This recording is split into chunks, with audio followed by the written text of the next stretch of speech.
best experiences I've had. So, I'd just like to raise a toast to my beautiful wife. Yeah. Ragnhild.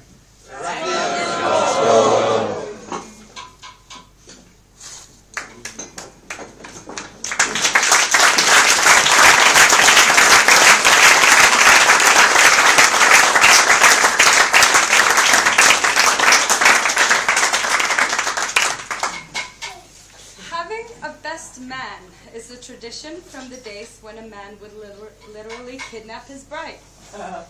When family came rushing to her aid, the best man was there to fight them off, both on the flight home and at the service in church if that was necessary. The best man would be a trusted friend who the groom could totally rely upon, and so the tradition continues to this day, thankfully without the kidnapping. Here's Joseph's best man, Daniel.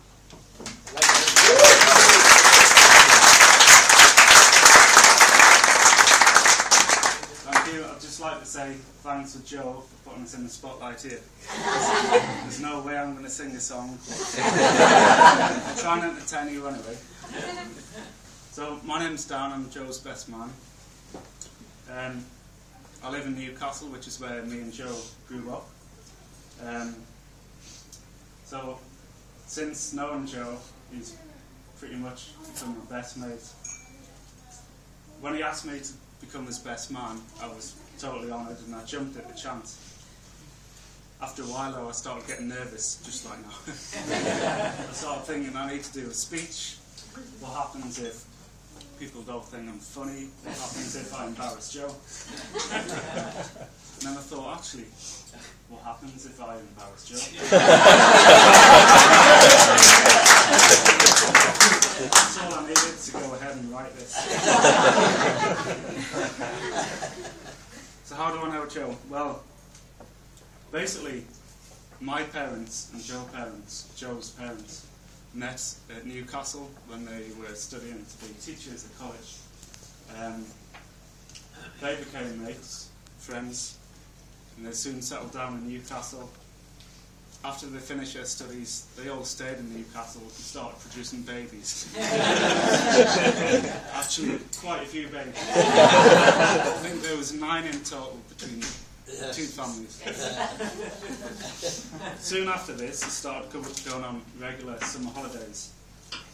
And I just remember, basically, these summer holidays, it consisted of 9 hyperactive children, 4 demented adults, and 2 tiny caravans in the English countryside. Looking back on it, and the rain as well. Looking back on it, I think my parents were totally crazy, but I know we used to have a fantastic time. Going on holiday with your best mates was pretty special.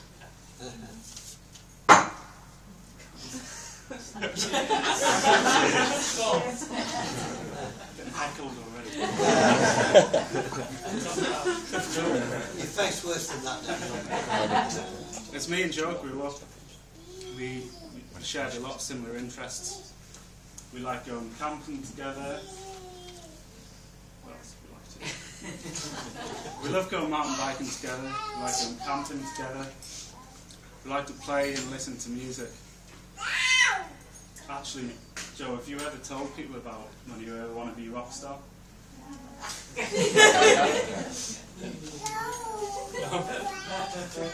Well, basically, when Joe was about 14 years old, his CD collection consisted of Ace of Base, M-Trance, any Euro pop you could get your hands on. I think soon he realised I was quite partial to it as well. Scooter.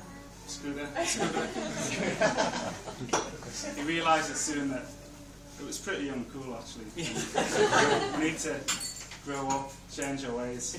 So we started discovering guitar music. Me and Joe both bought guitars about the same kind of time, about 14 years old. And we just started practicing together.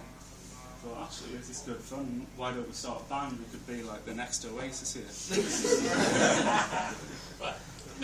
So we carried on practicing. We pulled in a bass guitarist, a drummer just off the streets in Newcastle. They were quite willing to play.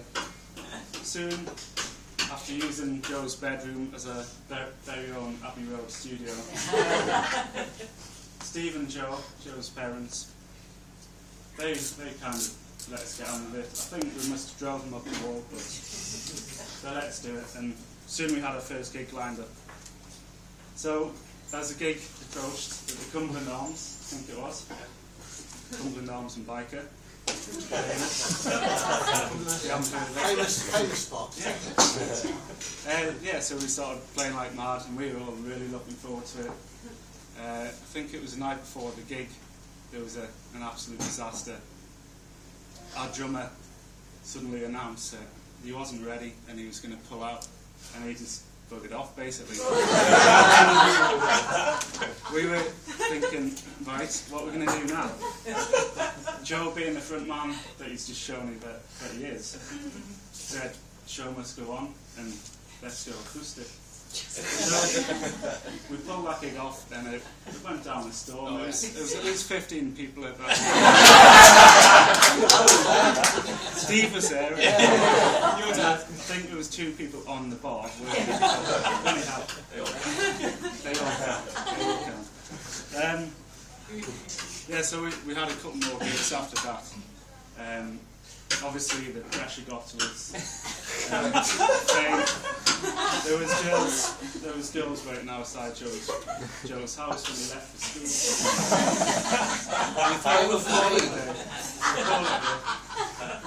We also went studying. Joe went to Nottingham. I didn't. I went to Australia for a bit, but yeah. So we stopped it there, and that was pretty much Joe's rock and roll career. But I reckon if we were here, if we'd been playing all that time, we'd be Newcastle's answer to our heart.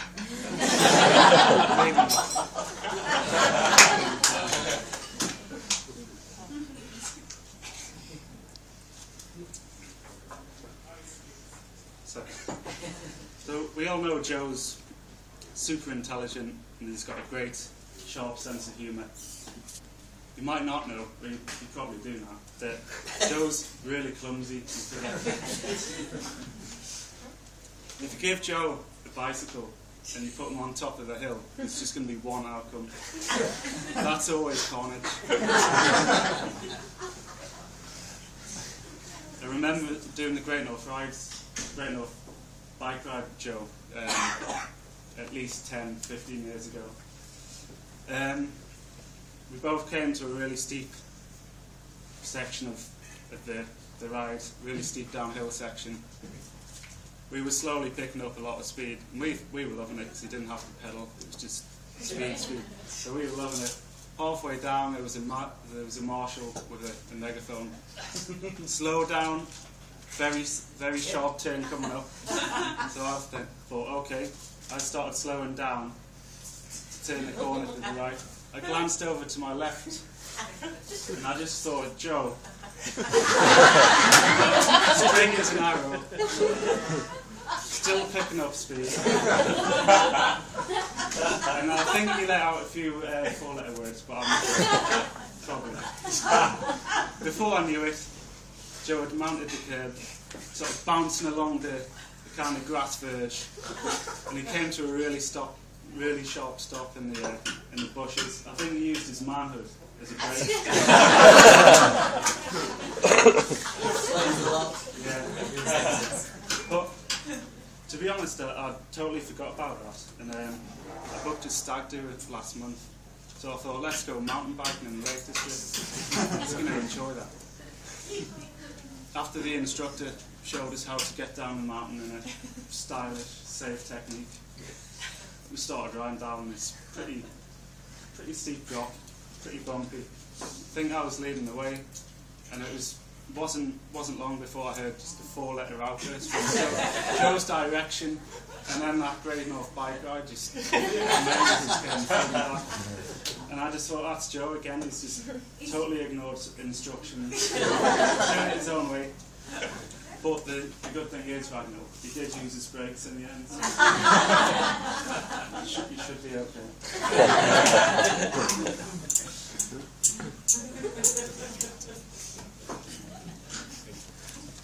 As I say, Doxy's really clumsy.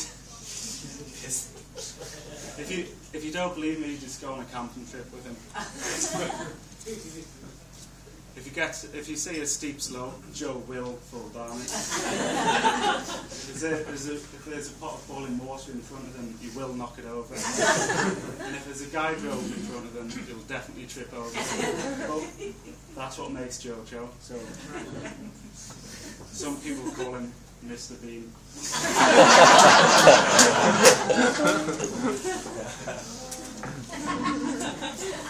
So anyway, that's less, well, it could be less of Joe's clumsiness. I'm not too sure, but I was watching the news about 3 years ago, and I saw that there'd been a terrible oil spill in the Gulf of Mexico. Soon I learned that BP were the culprits. And to be honest, I got a sickening feeling.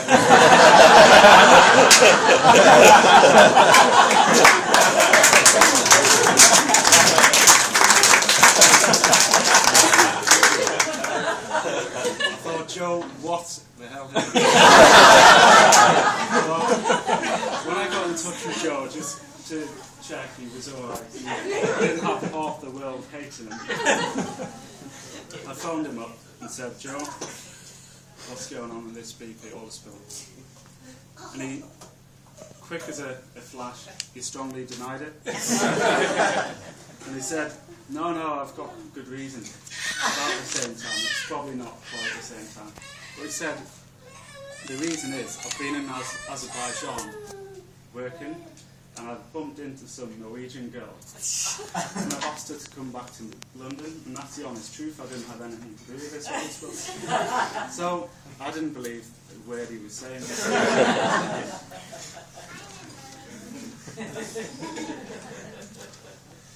I soon got the pleasure of meeting Ragnhild, and to be honest, as soon as I met Ragnhild, I took an instant liking to her.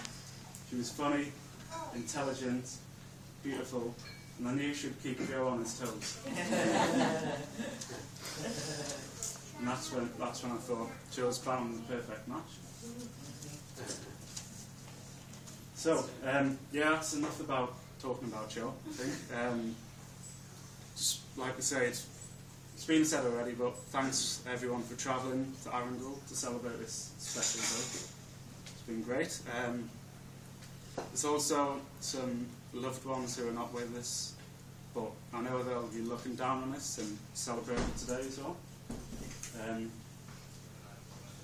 So, if you can, everyone raise your glasses and wish Joe and Ragnhild a long and happy life together, and say skål. Skål!